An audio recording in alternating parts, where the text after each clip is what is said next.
कभी कभी आपकी अच्छाई आपके लिए मुसीबत बन जाती है और कभी कभी आपकी मुसीबत आपके लिए अच्छाई बन जाती है।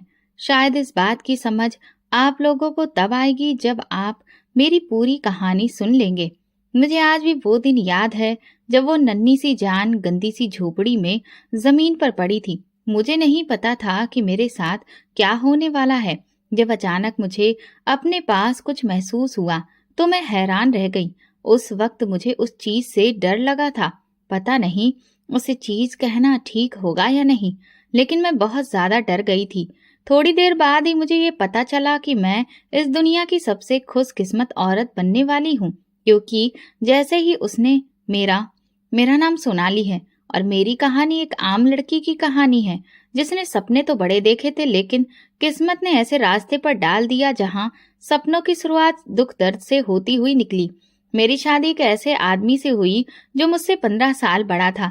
मुझे लगा कि शायद मेरी जिंदगी बेहतर हो जाएगी, लेकिन ये मेरी बहुत बड़ी गलतफहमी थी जो जल्दी ही खत्म हो गई। शादी के बाद मैं एक जॉइंट फैमिली का हिस्सा बन गई। घर में मेरी सास, नंदे, देवर, जेठानी और देवरानियां थीं। ऐसा लगता था जैसे मैं किसी बहुत बड़े मेले में फंस गई हूँ, जहाँ हर इंसान मुझे अपनी मर्जी के मुताबिक ढालना चाहता था। मेरे दिन की शुरुआत काम से होती और दिन का अंत थकान से। सुबह से रात तक सिर्फ काम ही काम। हर वक्त किसी न किसी की बातें सुनना, किसी की शिकायत और किसी का ताना झेलना। मेरी सास और नंदे बार बार मुझे याद दिलाती थीं कि मैं गरीब घर से आई हूँ और मेरे दहेज न लाने का बोझ हर बार मुझ पर ही डाल दिया जाता था। मेरा पति सुनील, जो मेरी जिंदगी का सहारा होना चाहिए था, वो भी मेरी तकलीफों को बढ़ाता ही था। वो हर तरह के जुल्म मुझ पर करता जो एक पति अपनी पत्नी पर कर सकता है। उसका व्यवहार ठंडा और बेहद बेरुखी से भरा था। मैं किसी से अपने दिल की बात नहीं कर सकती थी, क्योंकि अगर मैं कुछ कहती तो यही जवाब मिलता कि ये पति का अधिकार है, पत्नी को सब्र करना चाहिए। मैं अपने दिल को यही समझाती रही कि शायद वक्त के साथ सब कुछ ठीक हो जाएगा। मेरे दिल में ये उम्मीद थी कि शायद औलाद होने के बाद मेरी जिंदगी में कुछ सुकून आ जाएगा। मैं अक्सर सोचती थी कि अगर मेरे पास एक बच्चा हो तो मैं अपनी खुशियां उस बच्चे में ढूंढ लूंगी, अपना सारा प्यार उसे दे दूंगी। लेकिन ये उम्मीद भी वक्त के साथ धुंधली हो गई, क्योंकि मेरा पति ना तो मेरे पास होता और ना ही कोई उम्मीद देता। मैंने कई बार सोचा कि अपनी तकलीफों के बारे में किसी को बताऊं, लेकिन फिर दिल में ये ख्याल आता कि कोई मेरी बात पर यकीन नहीं करेगा। एक दिन मैं बाजार में खड़ी थी जब एक अजनबी औरत मेरे पास आई और मुझे ध्यान से देखने लगी। वो बोली, तुम सुनील की पत्नी हो? मैं हैरान हुई और पूछा कि वो मुझे कैसे जानती है। उसने कहा कि उसने मेरी तस्वीर देखी थी। फिर उसने जो बताया उसे सुनकर मेरा दिल दहल गया। वो बोली, मैं तुम्हारे पति की पहली बीवी हूँ। ये सुनकर मेरे पैरों तले से जमीन खिसक गई। मैं हैरान और अविश्वास में उसे देखने लगी। उसने कहा कि सुनील ने उससे शादी की थी, लेकिन उसने तलाक ले लिया क्योंकि वो कभी भी एक बाप नहीं बन सकता था। उसने ये भी बताया कि सुनील के हालात कभी ठीक नहीं रहे और ना आगे ठीक होने की कोई उम्मीद थी, इसलिए उसने अपनी जिंदगी बर्बाद होने से बचा ली। ये सुनकर मेरी आंखों के सामने अंधेरा छा गया। मैंने उस औरत से कहा कि मुझे ये सब नहीं पता था। उसने अफसोस जताते हुए कहा, उन लोगों ने तुम्हें धोखा दिया है। तुम तो अभी जवान हो, खूबसूरत हो। तुम्हारे लिए बेहतर यही होगा कि तुम इस रिश्ते से अलग हो जाओ, वरना तुम्हारी जिंदगी भी बर्बाद हो जाएगी। मैंने दिल ही दिल में उसकी बात की सच्चाई को महसूस किया, लेकिन मेरी जुबान चुप रही।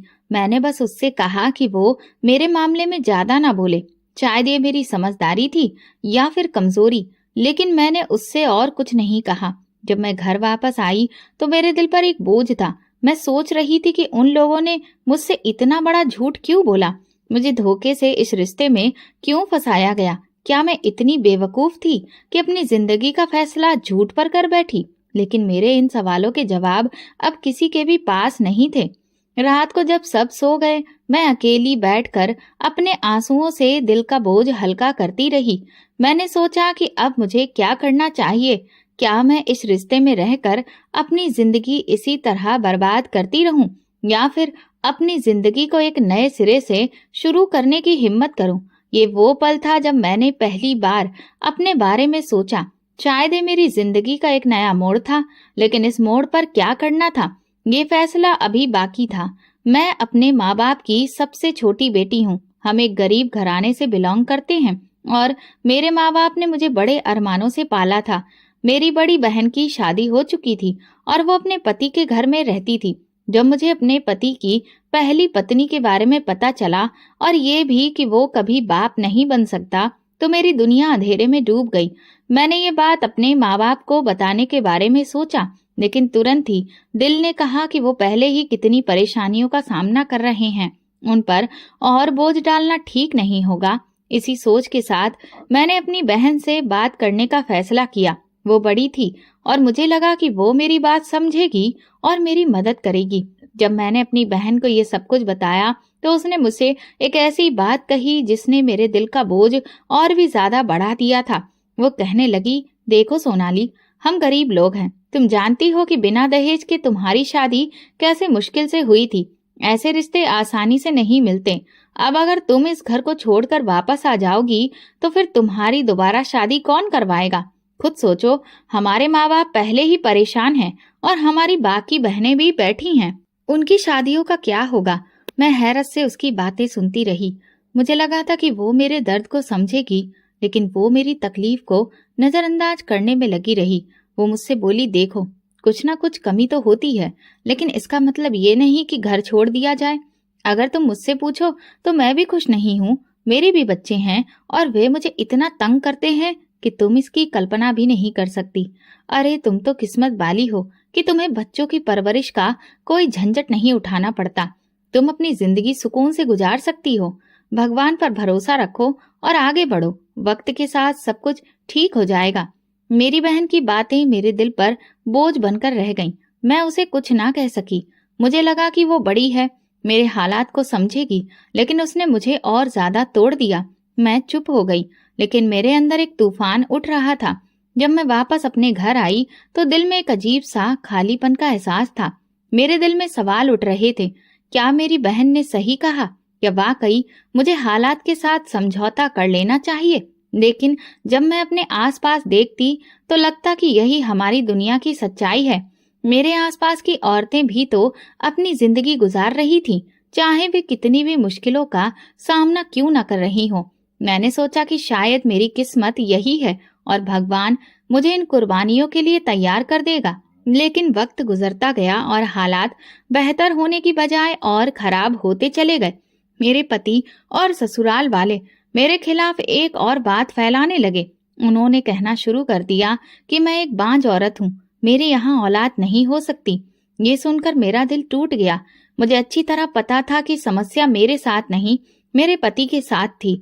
उसने खुद कभी मुझे ये बात नहीं बताई थी, लेकिन उसकी पहली पत्नी की जुबान से मैं ये सब सुन चुकी थी। वो न सिर्फ ये हकीकत मुझसे छुपाता रहा, बल्कि अब मुझे भी औलाद न होने के ताने देता। जब भी वो मुझे ताना देता, मैं चुपचाप उसकी आंखों में देखती रहती। मैं सोचती कि वो किस मुंह से मुझे ये सब बातें कह रहा है। उसे तो खुद पता है कि वो कभी बाप नहीं बन सकता, लेकिन उसकी बातों में ना कोई शर्मिंदगी थी, ना कोई पछतावा। वो हमेशा अपनी जिद पर कायम रहता था। वो मुझे हर वक्त यही कहता कि मेरी वजह से उसके परिवार का नाम खराब हो रहा है, क्योंकि मैं उसे एक वारिस नहीं दे सकती। उनकी बातें सुनकर मेरा दिल चाहता कि उनसे कहूँ कि एक बार अपने बेटे को भी देखो और हकीकत का सामना करो, लेकिन मैं खामोश रहती। मेरे पास कोई सहारा नहीं था जो मेरी बातों को सुने और समझे। ये सब कुछ सहते सहते मेरी आत्मा तक थक चुकी थी। मैं अपने दिल को बार बार यही समझाती रही कि शायद भगवान मेरी इन कुर्बानियों का कुछ तो अच्छा सिला देगा, लेकिन दिन ब दिन मेरी उम्मीद कमजोर पड़ती जा रही थी। मैं देख रही थी कि हालात ना सिर्फ वैसे के वैसे थे, बल्कि और बिगड़ते जा रहे थे। मेरी जिंदगी एक दायरे में घूम रही थी, ना कोई रास्ता था, ना कोई उम्मीद। मेरे दिल में अक्सर ये सवाल उठता कि क्या ये जिंदगी इसी तरह गुजरेगी? क्या मुझे हमेशा इंसान और तकलीफों के साथ ही जीना होगा? लेकिन मेरे पास कोई जवाब नहीं था। मैं अकेली अपने दर्द के साथ जी रही थी और मेरे दिल में बस एक ही प्रार्थना रह गई थी कि भगवान मुझे इन मुश्किलों से किसी भी तरह से निकाल दे। लेकिन मेरी मुश्किलें खत्म होने की जगह और ज्यादा बढ़ती जा रही थी। वो कहते हैं ना कि हर औरत माँ तो होती है, लेकिन हर औरत में माँ का दिल नहीं होता। मेरे अंदर वो दिल था। मैंने हमेशा बच्चों से मोहब्बत की थी और मेरे दिल में बच्चों के लिए एक अजीब सी कशिश थी, जैसे वो मेरी जिंदगी की खुशियों का ठिकाना हो। जब मैं अपनी बहनों के बच्चों को गोद में उठाती, उन्हें हंसते खेलते देखती, तो दिल चाहता था कि मेरे भी अपने बच्चे हों, जिन्हें मैं अपनी जान से ज्यादा चाहूं, जिन्हें अपने प्यार से परवान चढ़ाऊं। शादी के बाद ये ख्वाहिश और ज्यादा बढ़ गई थी। मेरे पति के व्यवहार और हालातों के तीखेपन होने की वजह से मैं हमेशा सोचती थी कि अगर मेरे अपने बच्चे होंगे तो शायद उनके सहारे मैं अपनी जिंदगी की परेशानियों को भूल जाऊंगी। लेकिन जब मुझे पता चला कि मेरे पति में वो कमी है जिसकी वजह से मैं कभी माँ नहीं बन सकती, तो मेरे दिल पर जैसे पहाड़ टूट पड़ा। ये बात ना सिर्फ मेरी जिंदगी के लिए एक डर बन गई, बल्कि मेरी अपनी पहचान की बुनियाद को भी इसने हिलाकर रख दिया। ये जानने के बाद बच्चों के लिए मेरा प्यार और बढ़ गया। मैं जहां भी किसी बच्चे को देखती, मेरा दिल मचलने लगता और दिल चाहता कि मेरे भी अपने बच्चे हों, जो मेरी गोद को भर दें और मेरी जिंदगी को खुशियों से भर दें। लेकिन सच्चाई ये थी कि मेरे पति के साथ ये मुमकिन नहीं था। ये सच्चाई मेरी जिंदगी की सबसे बड़ी मुश्किल बन गई थी। मेरे पति के दिल में ना मेरे लिए इज्जत थी, ना मोहब्बत। मैं जानती थी कि वो अच्छा आदमी नहीं है और वो मुझे इज्जत देगा भी नहीं। इसलिए मेरे दिल में ये आस थी कि अगर मेरे बच्चे होते तो शायद मेरी दुनिया बदल जाती, उनके साथ मेरा दिल लग जाता और शायद उनके सहारे मैं अपनी जिंदगी की परेशानियों को सहने की ताकत जुटा लेती। एक दिन मैंने गुस्से में अपने पति से कहा, मुझे छोड़ दो, तुम्हारे साथ जिंदगी गुजारना मेरे लिए सजा है। मेरी बात सुनकर वो बिल्कुल नहीं हिचकिचाया और फौरन जवाब दिया, ठीक है, मैं तुम्हें छोड़ने में एक पल भी नहीं लगाऊंगा, लेकिन उसके बाद तुम्हारा क्या होगा। उसकी ये बात मेरे दिल को चीर कर रख गई। मैं हैरान थी कि ये आदमी जो अपने वजूद में इतनी बड़ी कमी रखता है, फिर भी इतना घमंड में चूर है कि वो मुझे छोड़ने की धमकी देते हुए जरा भी हिचकिचा नहीं रहा था। मैं सोचती रही, क्या उस पर भरोसा करूं? उसे तीसरी पत्नी भी क्या उसे मिल जाएगी? क्या ये सच इतना बेखौफ और बेरहम है कि उसे मेरी हालत से कोई फर्क नहीं पड़ता? एक दिन मेरे दिल में हिम्मत आई और मैंने गुस्से से कह दिया, मुझे पता है कि तुम्हारी पहले भी शादी हो चुकी है। ये सुनकर वो गुस्से से लाल पीला हो गया और उल्टा मुझ पर इल्जाम लगाने लगा कि मैं झूठ बोल रही हूँ और उस पर गलत आरोप लगा रही हूँ। उसने गुस्से में मेरे मुंह पर जोर से थप्पड़ मार दिया। इसके बाद उसके व्यवहार ने मेरी आत्मा तक को चोट पहुंचाई। मैं हैरान थी कि ये आदमी जो मुझसे मोहब्बत का दावा करता था, मेरे साथ ये सब कुछ कैसे कर सकता है। मेरी जिंदगी में मैं उसके घर में एक गुलाम की तरह रह रही थी और मेरी इज्जत उस घर में किसी के बराबर नहीं थी। घर के सारे नीचे काम मुझे ही करने को दिए गए थे। घर में और भी बहुएं थीं, लेकिन बाथरूम धोने की जिम्मेदारी सिर्फ मुझ पर डाली गई। मुझे कहा जाता कि मैं अपनी औकात में रहूं, यहाँ तक कि कूड़ा कचरा उठाने का काम भी मेरा ही था। मुझे रोजाना बदबूदार कूड़ा उठाकर काफी दूर तक डंपर तक फेंकने जाना पड़ता था। वो जगह हद से ज्यादा बदबूदार और गंदी थी, लेकिन मुझे यही काम बार बार करना पड़ता। मुझे इस काम से नफरत थी, लेकिन मेरे पास और कोई रास्ता नहीं था। ये सब मेरे लिए बेइज्जती के बराबर था, लेकिन मैं खामोशी से सब सहती रही। जिंदगी की ये दिन मेरे लिए किसी परीक्षा से कम नहीं थे। मैं सोचती थी, क्या ये जिंदगी है? क्या मैं हमेशा इसी तरह बेइज्जती और गिरी हुई जिंदगी के साथ जीऊंगी? मेरा दिल हर वक्त मायूसी में डूबा रहता, लेकिन मेरी आंखों में एक उम्मीद बाकी थी। मैं भगवान से प्रार्थना करती थी कि वो मेरी मुश्किलों को खत्म करें और मुझे खुशियां दें, लेकिन हालात ऐसे थे कि वो मेरी मुश्किलें खत्म नहीं कर रहे थे। मैं आज तक समझ नहीं पाई कि मेरी जिंदगी को इस मुकाम पर आखिर लाया ही क्यों गया। न जाने कितने ही सवाल मेरे दिल में घूमते रहते थे, लेकिन जिनके जवाब कोई नहीं था। मेरे पति को काम के सिलसिले में दूसरे शहर जाना था। उसने मुझे बताया कि उसे वहां 7 से 8 महीने लग सकते हैं। उसके जाने की खबर मेरे लिए कोई खुशी या गम की वजह नहीं बनी, लेकिन जाते जाते उसने मुझे इतनी आजादी जरूर दी थी कि मैं बीच में अपनी माँ के घर जा सकती थी। ये इजाजत मेरे लिए किसी खुशी से कम नहीं थी। अपने माँ बाप के घर जाकर कुछ वक्त गुजार लेना मेरे लिए सुकून की वजह था, क्योंकि वहां कम से कम मुझे अपने दिल का हाल सुनने वाले लोग तो मिल जाते। सर्दियों का मौसम आ चुका था। मेरे पास कोई भी अच्छा स्वेटर नहीं था। मेरे पति को कभी भी मेरी किसी जरूरत का ख्याल नहीं आया था और ना ही उसने कभी मुझे कुछ खरीद कर देने की जहमत उठाई थी। ऐसे में मेरे लिए सर्दी बर्दाश्त करना एक अलग मुश्किल बन गई थी। मेरी देवरानी ने शायद हमदर्दी के तौर पर या फिर अपनी पुरानी चीजों से जान छुड़ाने के लिए मुझे अपने कुछ पुराने स्वेटर दे दिए। लेकिन समस्या ये थी कि देवरानी काफी मोटी थी और उसके स्वेटर मुझे बहुत ढीले होते थे। जब मैं खुद को आईने में देखती तो अपनी शक्ल पहचानना भी मुश्किल हो जाता। वे स्वेटर बहुत ज्यादा पुराने और उतरे हुए रंग के थे, लेकिन अब मेरे पास कोई और विकल्प नहीं था। मैं उन्हें पहनकर काम करती और खुद को तसल्ली देती कि कम से कम सर्दी से बचने का कोई जरिया तो है। लेकिन दिल में एक अजीब सा एहसास रहता कि मैं हमेशा दूसरों की पुरानी चीजों पर गुजारा क्यों कर रही हूँ। क्या मेरी अपनी कोई हैसियत नहीं? क्या मैं इस लायक भी नहीं कि अपने लिए कोई अच्छी चीज खरीद सकूं? ये सब सोचते हुए मैं अक्सर अपने सपनों में खो जाती थी, जहां मैं अच्छी अच्छी चीजें खरीद सकती थी और रंगीन सपने देखती थी। लेकिन सच्चाई वही थी जो सामने थी। एक दिन मेरी जिंदगी में ऐसा मोड़ आया कि एक नया आगाज हुआ। वो रोज की तरह एक मामूली दिन था जब मुझे घर का कूड़ा उठाकर डंपर तक ले जाना था। मैं बदबू से परेशान अपनी किस्मत को कोसती हुई कूड़े के ढेर के पास पहुंची। मैं बदबूदार जगह की तरफ धीरे धीरे जा रही थी। ये रास्ता मेरे लिए बहुत मुश्किल था, लेकिन मेरे पास और कोई चारा नहीं था। जब मैं डंपर के पास पहुंची और कूड़े की पॉलीथीन उसके अंदर फेंकने लगी तो अचानक मुझे एक नवजात बच्चे के रोने की आवाज सुनाई दी। मैं रुक गई और हैरानी से इधर उधर देखने लगी कि आवाज कहाँ से आ रही थी। यहाँ तो आसपास कोई भी नहीं था, न कोई घर था, ना ही कोई इंसान नजर आ रहा था। एक पल के लिए मुझे लगा कि बच्चों के लिए मेरी ख्वाहिश इतनी ज्यादा बढ़ गई है कि उसका ख्याल और एहसास मेरे मन पर हद से ज्यादा हावी हो चुका है और मुझे वहम होने लगा है। मैंने खुद को समझाया कि यहाँ किसी बच्चे का होना मुमकिन ही नहीं, लेकिन दिल अभी भी बेचैन था। मैंने दोबारा कान लगाकर ध्यान से सुनने की कोशिश की और वही आवाज फिर से आई, बिल्कुल वैसी जैसे कोई बच्चा जोर जोर से रो रहा हो। मेरा दिल कांप उठा। मैंने बेचैनी से डंपर के अंदर झांका और जो मंजर मेरी आंखों ने देखा उसने मुझे एक पल के लिए पत्थर जैसा बना दिया। डंपर के अंदर कूड़े के ढेर के बीच एक बच्चा पड़ा था। मेरा दिल धड़कना भूल गया। मैंने जल्दी से अपने होश संभाले और बिना एक पल गवाए बच्चे को बाहर निकाल लिया। वो एक छोटा सा नाजुक सा बच्चा था जिसका शरीर पूरी गंदगी और सर्दी से कांप रहा था।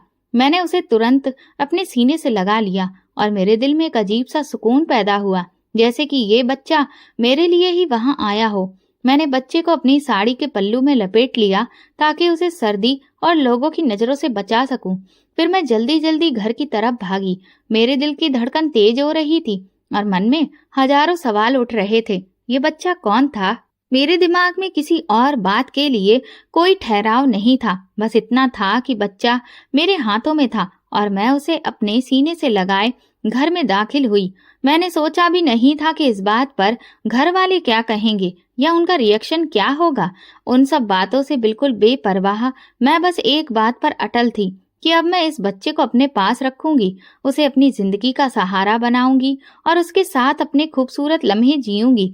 लेकिन जब मैं घर में घुसी तो सामने के मंजर को देखकर मेरी हैरानी का कोई ठिकाना नहीं रहा।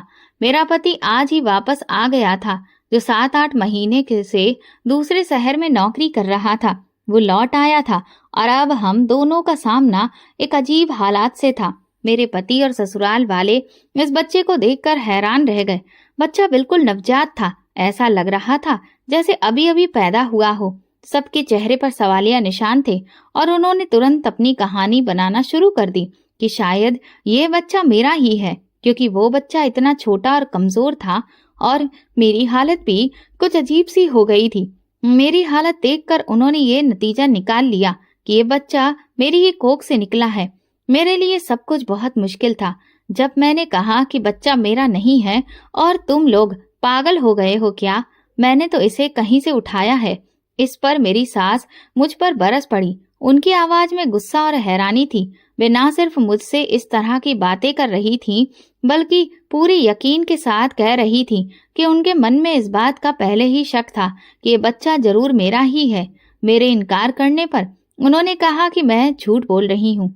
उन्होंने ये भी कहा कि वैसे भी तुम्हारा पति तो घर पर नहीं था और तुम इस बीच कई बार अपनी माँ के घर आती जाती रही हो। लगता है तुमने किसी और के साथ कुछ कर लिया है।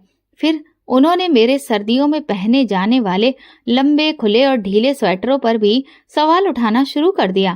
कहने लगी कि तुम ये ढीले स्वेटर इसलिए पहनती थी ताकि तुम अपने शरीर की हालत छुपा सको और हमें कुछ पता ना चल सके। ये सब सुनकर मुझे बहुत गहरा दुख हुआ, क्योंकि मैंने कभी किसी के सामने अपनी मुश्किलों को नहीं बताया था।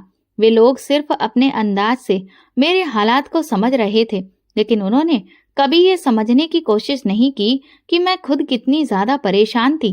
मेरे कपड़े, मेरी हालत और मेरे हर कदम पर वे इस तरह ध्यान दे रहे थे जैसे मेरी कोई इज्जत ही नहीं थी। मेरी सास ने कहा कि ये बच्चा मेरे बेटे का तो हो ही नहीं सकता।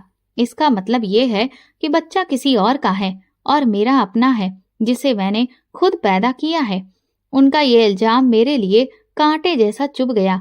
मैं पहले ही परेशानियों में डूबी हुई थी और अब उन्होंने मुझे दूसरे नजरिए से देखना शुरू कर दिया था। वे ना सिर्फ मेरी कमजोरी को उजागर कर रहे थे, बल्कि मेरी जिंदगी के सारे रास्ते भी बंद कर रहे थे। मैंने उन्हें समझाने की कोशिश की कि मैंने ढीले स्वेटर इसलिए पहने थे क्योंकि मेरे पास और कोई विकल्प नहीं था।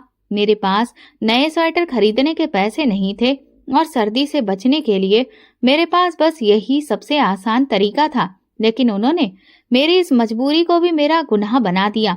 मेरा दिल इन सारे इल्जामों को बर्दाश्त करने के लिए तैयार नहीं था, लेकिन फिर भी मैं उनसे कुछ नहीं कह सकी। मैं चुपचाप खड़ी होकर उनकी बातें सुनती रही और बस उनका मुंह देखती रही कि अब मैं उन्हें कैसे समझाऊं कि ये बच्चा मेरा नहीं। मैं तो बस उस बच्चे की जान बचाने की, उसकी हालत सुधारने की कोशिश कर रही थी। ये इल्जाम लगाने वाले लोग मेरे लिए कितने करीब थे, लेकिन मैं उन्हें अपना दर्द नहीं सुना सकती थी।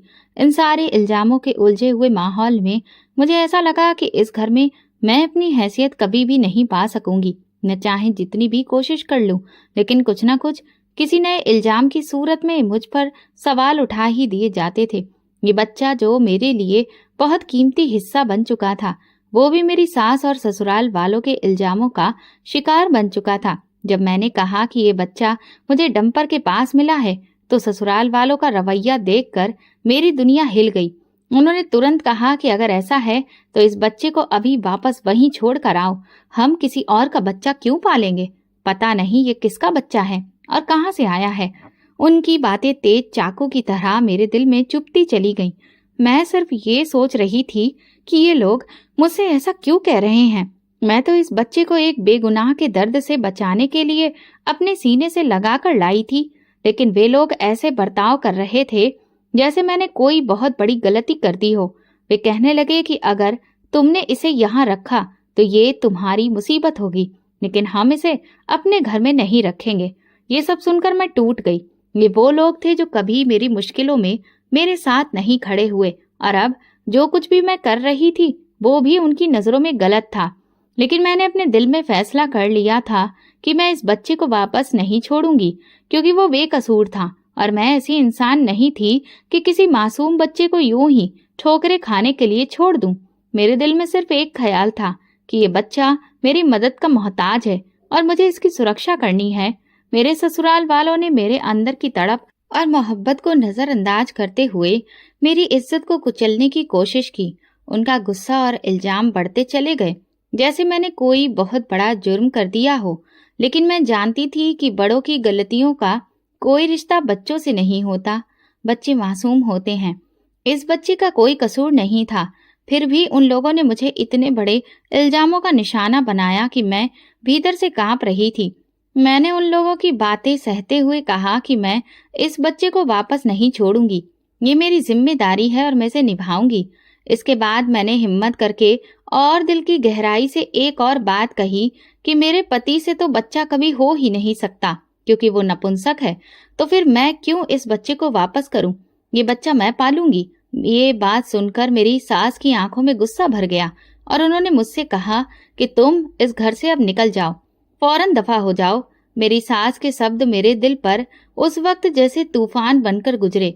वे मुझसे इतनी बेरहमी से बात कर रही थी जैसे मैंने कोई बहुत बड़ा अपराध कर दिया हो। उनकी आंखों में जो नफरत थी वो मैं इतनी शिद्दत से महसूस कर रही थी कि मैं अपनी जगह पर जम गई थी। अब मैं उनकी नजरों में और भी ज्यादा गिरी हुई औरत बन चुकी थी, जो उनके ठुकराए जाने के लायक थी। मेरे पति ने भी मुझे धक्के देकर घर से निकाल दिया। वो भी मेरी हालत को समझने की बजाय बस ये देख रहे थे कि इस बच्चे की मौजूदगी उन्हें कितनी परेशानी दे रही थी। उस पल मुझे एहसास हुआ कि मैं उन सबके लिए एक बोझ बन चुकी थी, जिसे वे जल्दी से अपनी जिंदगी से निकाल देना चाहते थे। मेरे पास कुछ भी नहीं था, ना इस बच्चे को दूध पिलाने के लिए कुछ था और ना ही उसकी देखभाल के लिए कोई सामान।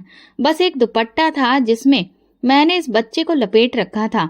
अब मैं सड़क पर खड़ी थी और सर्दी की तेज हवाएं मेरे शरीर में चुभ रही थीं। रात होने वाली थी और मुझे एहसास हो रहा था कि मेरे पास इस बच्चे को बचाने के लिए कुछ भी नहीं है। मेरी जिंदगी जैसे एक तूफान के बीच फंस गई थी।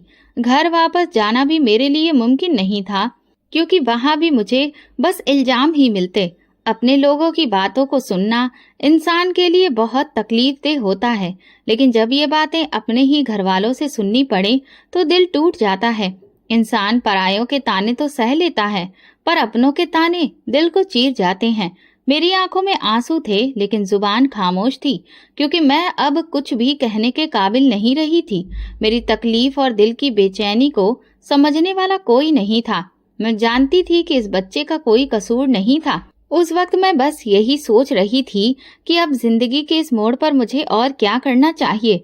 क्या यही मेरी किस्मत थी कि मुझे अपने ही घर वालों से इतनी बेइज्जती का सामना करना पड़े? जब मैं एक मेडिकल स्टोर के पास पहुंची तो मेरे दिमाग में बस एक ही ख्याल था, इस बच्चे की जरूरत पूरी करना ही मेरी सबसे बड़ी जिम्मेदारी है। ये छोटा सा बच्चा जो जिंदगी की पहली सांस में ही इतनी तकलीफ में डूबा था, उसके लिए मैं बस इतना करना चाहती थी कि उसकी तकलीफ को कम कर सकूं और वो सुकून से सो सके।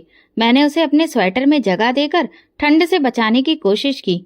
फिर मैं मेडिकल स्टोर पर गई और उसके मालिक से कहा कि छोटे बच्चों को दूध पिलाने वाला कोई फीडर या पानी की बोतल या अगर आपके पास कोई और चीज हो तो मुझे दे दीजिए। मेरा दिल बहुत बेचैन था, क्योंकि मेरी नजर में उस बच्चे की जिंदगी सबसे बड़ी जरूरत थी। उस वक्त मुझे बस इतना चाहिए था कि वो किसी भी तरह दूध पी ले, उसका पेट भर जाए, ताकि उसे कुछ सुकून मिल सके। मेडिकल स्टोर वाले ने सारी चीजें मेरे सामने रख दी। जब उसने बिल का हिसाब बताया तो मेरे दिल की धड़कन तेज हो गई। वो इतना ज्यादा था कि मेरे पास पूरे पैसे नहीं थे। गम और अफसोस ने मुझे और भी कमजोर कर दिया। फिर मुझे याद आया कि मेरे पास एक आखिरी चीज है जिसे मैं बेच सकती हूँ, मेरे सोने के टॉप्स, जो मेरी माँ ने मुझे बचपन में बनवा कर दिए थे जब मैंने पहली बार अपने कान छिदवाए थे। बे टॉप्स मुझे सबसे प्यारे थे। मैंने वो सोने के टॉप्स निकाले और बिना किसी हिचकिचाहट के काउंटर पर रख दिए। मेडिकल स्टोर वाले ने देखा और तुरंत कहा, बहन जी आप क्या कर रही हैं? पैसे दीजिए, सोने के टॉप्स क्यों दे रही हैं? उसकी बातों में अजीब सी हैरानी थी, जैसे वो मेरी हालत को समझ नहीं पा रहा था। मैंने उसकी आंखों में देखते हुए कहा, मेरे पास पैसे नहीं हैं भैया, आप ये ले लीजिए। जब मेरे पास पैसे होंगे तो मैं आपको पैसे देकर टॉप्स वापस ले आऊंगी। उसका चेहरा अफसोस से भर गया। उसे मेरी हालत पर यकीन करना मुश्किल हो रहा था। वो मुझे अजीब नजरों से देखने लगा। मैंने कहा, भैया ये बच्चा मेरा नहीं है, मुझे रास्ते में मिला है। अगर आप कुछ गलत सोच रहे हैं तो मैं बता दूं कि मैं कोई बुरी इंसान नहीं हूँ। जब ये शब्द मेरे मुंह से निकले तो मेरी आंखों से आंसू बहने लगे। वो मेडिकल स्टोर वाला मुझे देख रहा था। उसकी आंखों में भी नमी आ गई थी, जैसे वो मेरा दर्द समझ रहा हो। फिर उसने मेरे सिर पर हाथ रखकर कहा, आप मेरी बहन जैसी हैं, सामान ऐसे ही ले जाइए और बेफिक्र रहिए। उसकी बातों में इतनी हमदर्दी और इंसानियत थी कि मैंने सोचा शायद वो समझ चुका था कि मैं एक मजबूर औरत हूँ, जिसे बेबसी की हालत में ये कदम उठाना पड़ा। उसने ना सिर्फ सामान दिया बल्कि अपने घर से अपने बच्चों के कुछ कपड़े भी लाकर दे दिए और पूछा, आपके पास रहने की जगह तो है ना? मुझे लगा जैसे वो वाकई मेरी हालत से हमदर्दी रखता था।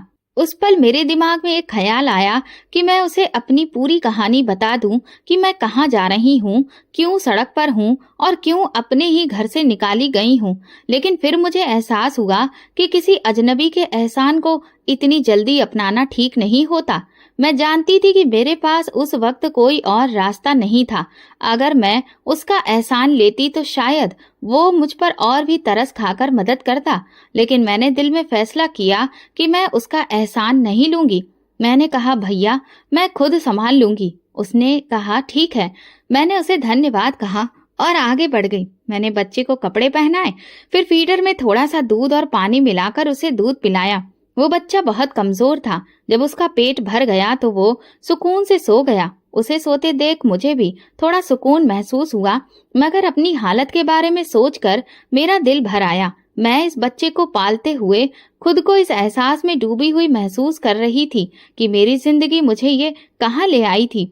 अब आगे क्या होगा मैं नहीं जानती थी, लेकिन मुझे लगा कि ये बच्चा दरअसल मुझे एक नई हकीकत सिखा रहा था कि कभी कभी इंसानों को एक दूसरे की मदद की जरूरत होती है, लेकिन जब अपने मदद करने वाले लोग मुंह मोड़ लेते हैं तो आपकी दुनिया तकलीफों से भर जाती है।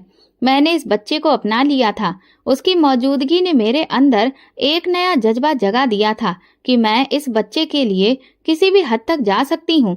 ये सोचते हुए मेरी आंखों में एक नई हिम्मत आ गई थी। लेकिन जब भी मैं अपने घर की तरफ पलटकर सोचती थी तो याद आता कि मुझे तो अपने ही घर वालों ने निकाल दिया था, सिर्फ इसलिए कि मैंने एक बच्चे को अपनाया था। मैं बार बार सोचती कि आखिर मैंने ऐसा क्या किया था जिसकी वजह से मुझे इतना बुरा सुलूक सहना पड़ा। फिर भी मेरे दिल में एक अजीब सा सुकून था। इतनी मुश्किलें सहने के बाद भी मैं इस बच्चे को अपनी मोहब्बत दे रही थी। मुझे पता था कि लोग यही सोचेंगे कि वो बच्चा मेरा है, क्योंकि मैंने उसे अच्छे कपड़े पहनाए थे और उसकी जरूरतें पूरी कर रही थी। वो बच्चा मेरे सीने से चिपक कर सो रहा था, लेकिन मुझे खुद को हमेशा इस हकीकत से जोड़कर रखना था कि मेरा उससे कोई खून का रिश्ता नहीं था। मैं उसकी परवरिश सिर्फ इंसानियत और मोहब्बत की बुनियाद पर कर रही थी। उस पल में खुद को उस बच्चे के लिए एक माँ की तरह महसूस कर रही थी और उसकी मौजूदगी मुझे ऐसा सुकून दे रही थी जो किसी और इंसान के साथ मुमकिन नहीं था। रात का वक्त था और अब मेरे लिए इस बच्चे की परवरिश का सवाल था।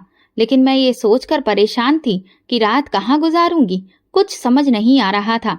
फिर अचानक मेरी नजर एक छोटी सी झोपड़ी पर पड़ी। वो जगह बिल्कुल खाली लग रही थी और अंदर एक बिस्तर पड़ा था जो शायद किसी मजदूर या बेघर का था। वहां पर कोई आ जा नहीं रहा था, इसलिए मैंने अंदर जाकर बैठने का फैसला किया। झोपड़ी के अंदर जाकर मैंने बच्चे को अपने सीने से लगा लिया और दोबारा उसे दूध पिलाया। वो सुकून से सो गया, लेकिन इसके बाद मैं खुद को एक नए एहसास में डूबता हुआ महसूस कर रही थी। अचानक मुझे झोपड़ी की दहलीज पर किसी के कदमों की आवाज सुनाई दी। मैंने नजर घुमाई तो देखा कि एक आदमी अंदर आ रहा था जिसने बहुत अच्छे और साफ सुथरे कपड़े पहन रखे थे। उसकी गर्दन में एक कार्ड लटका था जिससे लग रहा था कि वो किसी कंपनी से ताल्लुक रखता है।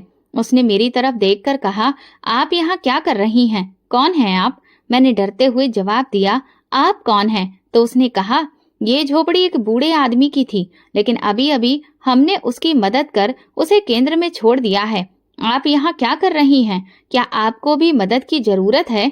ये सुनकर मुझे फौरन समझ आ गया कि वो कोई सेंटर वाला है। बातचीत से पता चला कि वो मेरी मदद करना चाहता है। मैंने उसे अपने बच्चे के बारे में भी बताया कि मैं कहाँ से आई हूँ और मेरे साथ क्या क्या हुआ। उसने मेरी बात सुनकर कहा, हम तो ये काम पैसों के बदले में करते हैं, लेकिन आप बिना किसी पैसे के अच्छाई का काम कर रही हैं, इसलिए आप हमारे साथ चलिए, हम आपकी मदद कर सकते हैं। उसकी बातों में कुछ ऐसा था कि मैंने तुरंत फैसला किया कि मैं उसके साथ चलूंगी। जब वो मुझे वहां ले आया तो वहां कुछ और औरतें भी मौजूद थीं। मैंने उन्हें अपनी कहानी सुनाई तो वे भी बहुत परेशान हो गईं। मुझे वहां पर खाना दिया गया, पहनने के लिए कपड़े भी दिए गए। मैंने रात वहां आराम से गुजारी और साफ सुथरे बिस्तर पर सोकर सुकून महसूस किया। सुबह हुई तो मैंने फोन करके अपने माँ बाप को सारी बात बताई। मेरी माँ चुप हो गई और पापा ने भी कुछ नहीं कहा। मुझे उनके इसी तरह के जवाब की उम्मीद थी, क्योंकि वे तो पहले ही मेरे बारे में अपने जज्बात जाहिर कर चुके थे। लेकिन इस बार मेरी आवाज में एक नया जोश था। मैंने अपनी माँ से कहा कि मुझे मेरी जिंदगी का मकसद मिल गया है, इसलिए मैं अब घर वापस नहीं जाऊंगी। मेरे पति ने मुझे तलाक भेज दिया था। ये बात जब मेरे माँ बाप ने बताई तो मेरी आंखों में आंसू आ गए। लेकिन जब मैं इस बच्चे को देखती थी तो दिल में सुकून आता था, जैसे कि मैंने अपनी जिंदगी में एक बड़ा काम किया हो। इस बच्चे ने मुझे एक नया रास्ता दिखाया था। मैं समझ चुकी थी कि जिंदगी का मकसद सिर्फ खुद खुश होना नहीं, बल्कि दूसरों के लिए कुछ अच्छा करना है। धीरे धीरे 10 साल बीत गए और मैं इस बच्चे के साथ अपनी जिंदगी गुजारती रही। मैंने बच्चे का नाम चंदन रखा। वो मुझे माँ कहता और जब वो ये शब्द बोलता तो मुझे अंदर से खुशी महसूस होती। इसके बाद केंद्र वालों ने मेरे लिए एक सही रिश्ता तलाश किया और मेरी शादी एक अमित नाम के आदमी से कराई। अमित ने मुझे और चंदन को अपनी जिंदगी का हिस्सा बनाया। वो ना सिर्फ एक बहुत अच्छा इंसान था, बल्कि उसने मुझे और चंदन को अपनाकर एक मिसाल पेश की थी। वो वास्तव में एक नेक दिल इंसान था। उसने मुझे एक नई जिंदगी दी। अब मेरी जिंदगी खुशहाल थी और मेरे माँ बाप भी मुझसे मिलने जुलने लगे थे, क्योंकि अब मैं एक अमीर आदमी की पत्नी बन चुकी थी। लेकिन सबसे खास बात यह थी कि मेरी जिंदगी में सुकून था। अब जब मैं सबको देखती हूँ तो उनके चेहरे पर सच्चाई नजर आती है। मैंने अपनी जिंदगी का मकसद पा लिया था। अब मैं हर किसी को यही समझाने की कोशिश करती हूँ कि ये जिंदगी सिर्फ पैसा या हैसियत का मामला नहीं है, बल्कि मोहब्बत, इंसानियत और सच्चाई का मामला है। जब हम अपनी जिंदगी में बुरे लोगों से जुड़ जाते हैं तो हमें लगने लगता है कि शायद इस दुनिया में अच्छे लोग हैं ही नहीं। ये सोच हमारे दिल और दिमाग पर कब्जा कर लेती है और फिर हम हर इंसान को शक की नजर से देखने लगते हैं। हम भूल जाते हैं कि दुनिया में बहुत सारे अच्छे लोग भी हैं जो हमें मुश्किल वक्त में मदद देते हैं, जिनके दिल में इंसानियत की मोहब्बत होती है और जो किसी का दिल दुखाए बिना अपना अच्छा किरदार निभाते हैं। जब मुझे अपनी जिंदगी की सबसे बड़ी मुश्किल का सामना करना पड़ा, जब मुझे अपने ही घर से बेदखल कर दिया गया और सबने मुझ पर इल्जाम लगाए, तब मैंने सोचा था कि शायद अब मुझे जिंदगी में कोई सच्चाई नहीं मिलेगी। लेकिन फिर एक इंसान आया जो ना सिर्फ अच्छा इंसान था, बल्कि जिसकी नीयत में भी कोई खोट नहीं था। वो मेडिकल स्टोर वाला इंसान जिसने मेरी मदद की और मुझे उम्मीद दी। उसकी अच्छाई ने मेरी नजर को बदला। मैंने दोबारा महसूस किया कि दुनिया में अच्छे लोग भी हैं। मेरे पति अमित ने भी मुझे और इस बच्चे को अपनी जिंदगी का हिस्सा बनाकर यही सबक दिया कि अच्छे लोग अभी भी इस दुनिया में मौजूद हैं। मुझे फक्र है कि मैंने एक अच्छा इंसान पा लिया है। आज जब मैं अपनी जिंदगी को पलटकर देखती हूँ तो मुझे गर्व होता है कि मैंने उस बच्चे को मोहब्बत दी जिसे किसी ने डंपर में फेंक दिया था। आज मैं खुद अपने बच्चों को जन्म देने वाली हूँ और शायद इसी वजह से भगवान ने मुझे इतनी खुशियां दी हैं। मेरी कहानी ने मुझे यही सिखाया कि अगर हम दुनिया में अच्छाई तलाश करें तो वो हमें जरूर मिलेगी। अगर हम दूसरों के साथ भलाई करेंगे तो उसका फल हमें मिलेगा। आज मेरी जिंदगी में सुकून है और मैं जानती हूँ कि मेरी जिंदगी अब एक नई रोशनी से भर चुकी है। आखिर में मैं यही कहना चाहती हूँ कि हर औरत माँ तो होती है, लेकिन हर औरत में माँ का दिल नहीं होता। वो भी तो एक औरत ही होगी जिसने इस बच्चे को डंपर में फेंक दिया था, लेकिन भगवान का शुक्र है कि वो बच्चा मुझे मिल गया। कभी कभी जिंदगी में ऐसे मोड़ और परीक्षाएं आती हैं जहां हमें अपनी गुमसुदगी और बेबसी में एक नई हिम्मत मिलती है जिसका हमें खुद भी अंदाजा नहीं होता। इस बच्चे के मेरी जिंदगी में आने से मुझे ये सबक मिला कि जिंदगी में कोई भी चीज यूं ही नहीं होती। हर चीज का एक मकसद होता है और एक रास्ता होता है। बस हमें भगवान पर भरोसा रखना चाहिए। दोस्तों, अगर आपको हमारी कहानी पसंद आई हो तो कमेंट करके जरूर बताएं। वीडियो को लाइक करें और ज्यादा से ज्यादा शेयर करें। अगर आप चैनल पर नए हैं तो सब्सक्राइब जरूर करें और नोटिफिकेशन बेल दबाएं ताकि अगली अपडेट सबसे पहले आपको मिले। धन्यवाद।